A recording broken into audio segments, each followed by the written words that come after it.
خەمی شەنگال خەمی هەمووانە ناونیشانی مەراسیمی ڕێکخراوی CDO بوو کە لە یادی پەلامەردانی شەنگالەوە لەلایەن داعشەوە لە شاری سلێمانی ڕێکخرا بوو. لەو مەراسیمەدا ژمارەیەک لە کەسوکاری قوربانیانی لەشکرکێشەکە و نوێنەری ئەزیدیەکان بەشداریان تێدا کردبوو.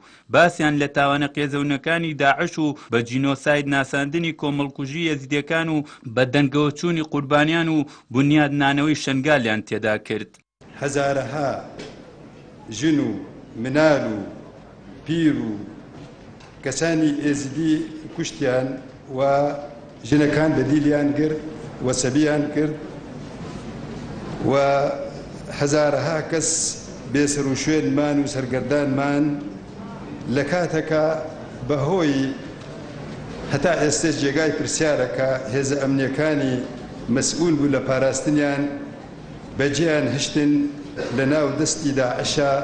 هەل لە یادی 2 ساڵەی کۆمەڵکوژی ئێزدیەکان بەدەستی تیرۆرستانی داعش و بۆ دەربڕینی هاوسۆزی بەرامبەر بە قوربانیانی کارەسات و پاڵپشتی لە داوەڕەوەکانی ئێزدیەکان مەڵبەندی سلێمانی یەکێتی نیشتیمانی کوردستان و بەشێک لە ئۆرکانە جیاوازەکانی یەکێتی و پارێزگاری سلێمانی یادەکەیان بەرز ڕاگرت. بەڵام یادی ئەمساڵ لە تۆڵە و ئازادی شەنگالدا لە سەرکەوتنی پێشمەرگە و شەرەڤان و گەرەلادا مەزنی ئەو خۆڕاگریەمان پێ دەڵێت کە بەقەت زوڵم و زۆرەکانی کورد بوون بەردەوام بەرگری و خۆڕاگریەکانمان فێری سەرکەوتنی کردووین.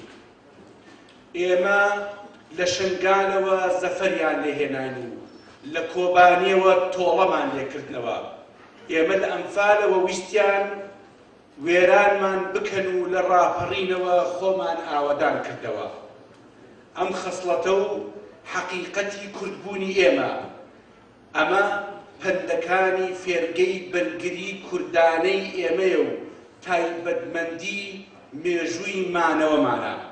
بۆ پشتیوانیکردن لە کوردانی یەزیدی لە باخی گشتی شاری سلێمانی کۆمەڵێ لە ڕێکخراوە مەدەنیەکان یاداشتێکیان ئاراستەی حکوومەت و پەرلەمان و کۆمەڵگەی نەتەوەی گرتوەکان کرد. داوایان کرد تاوانی کۆمەڵکوژی یەزیدیەکان بە جینۆساید بناسرێت و کار بۆ ئازادکردنی بارمتەگیراوەکان بکرێت لە ئێستادا لە دەستی تیرۆستانی داعشن.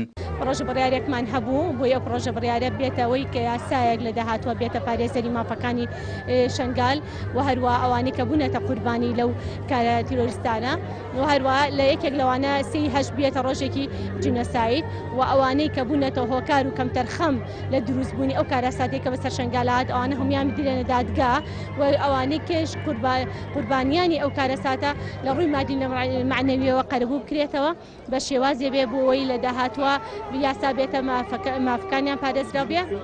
بەڵێ وەختی خاڵێکە کە زۆر گرنگە ئێمە ئیشمان لە سەیکرۆ بە تایبەتی وەک فراکسیۆنی سەوز لە ڕگەی نوێنەرەکانمانەوە لە پەرلەمانی عێراق کار بۆ کرێ کە عێراق ببێتە ئەندام لە محکەمەی ئیلاهای بۆی ئێمە بە جدی کار لەسەر ئەو کەیسە بکرێ و هیچ ڕێگرێکی یاسایی لە بەردەمی ئێمە نەمێنێ بۆ ئێستا بۆ داهاتوو کار لەسەر و خاڵە بکەین.